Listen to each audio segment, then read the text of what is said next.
I decided I kind of wanted to chronicle here a little bit about things I wish I kind of would have known, or just kind of the ordeal here, basically. I'm becoming a first time dad to a little girl, and the stuff that people just don't tell you. Like, flat out, do not tell you. They don't tell you this stuff. They tell you it's going to be life changing.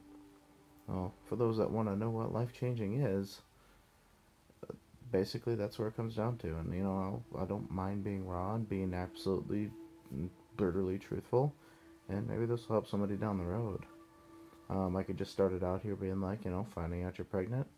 Maybe it's a good time, maybe it's great for everybody, but it is very difficult for a guy to be in a relationship where the wife is pregnant or the significant other is pregnant, because we lack that physical connection, and a lot of guys require a physical connection to bond with it.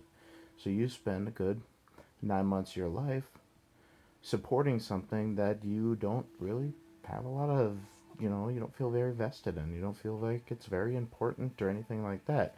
You're told it is, but it won't feel that way. It never does. Never does feel that way until the day it happens, but up until then, it's very difficult.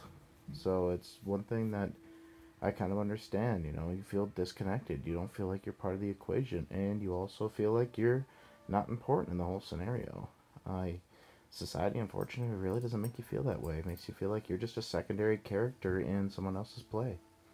So, what I've essentially figured out is that up until the day that baby is born, you are legitimately going through the motions. You are doing what society and what everybody is telling you to do without having any feeling or any need for it. Now, it's important to do, of course, but I just want to tell you flat out, you won't feel that way. You'll sit there and do the whole thing the whole way and go, oh, well, why am I doing this? I have no reason to do this.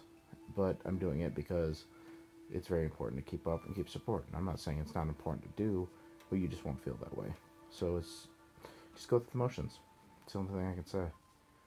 Continue to do it and continue to work through it. And as you move on, you figure it out. But it's just really, really hard. It's really hard to keep up with everything because you don't really feel like you're part of it. You feel like you're kind of a secondary character in somebody else's play, like I said earlier. So it's important to just think about that way. Um, Kind of moving up here, once you do, a couple days before that, you start moving up there and you start just freaking out. My biggest thing was, funny or not, to wake up in the middle of the night going, oh my god, I'm having a little girl. What if she looks like me? I'm ugly. We don't want it to look like me. We want it to look like somebody else. So that's one thing to just bear in mind is that, once you move up, you'll start, getting a little bit of anxiety about what's going to happen.